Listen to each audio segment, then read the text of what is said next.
Thank you, Conrad. And according to the medical journal, up to date, 21 to 33% of patients seeking attention in primary care settings describe fatigue as an important health concern. And here to give us some signs of chronic fatigue is Nurse Christina Paris. Thanks for joining us this morning. Hi, good morning. I know we were talking, none of us have ever experienced fatigue. Never. We roll in the morning and we are bright-eyed and bushy-tailed. Ready to go. Always at 100%. But for those at home who maybe haven't been so familiar with the word fatigue, let's say, what is fatigue medically? So fatigue, there's physical fatigue where you just physically feel tired. You can't initiate activity. You can't maintain activity. And then there's mental fatigue where you're having difficulty with concentration, thought process, or emotional stability. And I have to say, fatigue is one of the biggest calls I get from our veterans are that they're just feeling fatigued. They may have been very active and they say, I just can't get up and move. I just want to go back to bed. I have a hard time staying awake during the day. So it's really a big issue. And some of the symptoms that you're going to see with fatigue, there's acute fatigue, which is just, you know, maybe has to do with a situation. Like maybe you worked last night and then you have to get up in the morning and work again. So I wonder if there's anyone here who maybe did that. I think his name rhymes with Bonrad. Conrad. Anyway, so you might feel an acute fatigue for that day. But then there's chronic, so it's lasting longer than 6 months. So you just really are having ongoing issues. You're gonna feel malaise, just tired, can't get up and go. Maybe some body pains, poor concentration, loss of memory. You might even have a sore throat, tender lymph nodes, aches and pains in your joints, headaches, just not really feeling restful sleep or having poor sleep patterns, and just frankly just feeling overall complete exhaustion.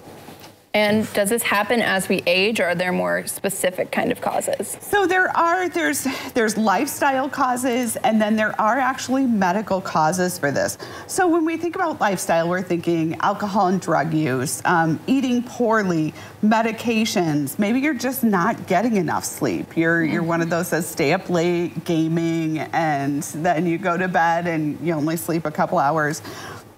People who aren't as physically fit, so you're just not getting out, getting enough exercise, or you're getting too much exercise. There are people who, I know I don't get it, but they are addicted to exercise, so they may be getting too much activity. And then caffeine. Then there's medical, like cardiopulmonary conditions, endocrine or metabolic, like hypothyroidism, hyperthyroidism, congestive heart failure. Infectious diseases like mono, which affects people your age. There's viral hepatitis, HIV, and then rheumatoid arthritis or rheumatic kind of symptoms, lupus, things like that. Depression, MS. So there's a lot of different, I mean, there's hundreds of medical causes. So yeah, it's really difficult to narrow down. Absolutely, a wide variety there for fatigue. But how is this treated once it is diagnosed? So the first thing is you want to find out what the cause is, if you can. So try to narrow down, have those conversations with your doctors. And some things that you want to consider and maybe tell your doctor is keep track of like the onset. Was it abrupt? Was it gradual? And relationships with the illness or any life events that may have occurred that caused it. A course, is it stable? Is it improving? Is it getting worse? Duration or daily patterns, you know, what is your pattern throughout the day? Are you able to be really awake in the morning and then tired at night? You know, just, I don't know. Factors that alleviate or exacerbate it. So look for things that make it worse. Impacts on your daily life. Are you able to, that's the big thing we talk about with veterans. Are you still able to go to work, or is it affecting that? Like, are you calling in sick a lot more? Are you not able to go out with your friends anymore, participate in activities you typically like to do?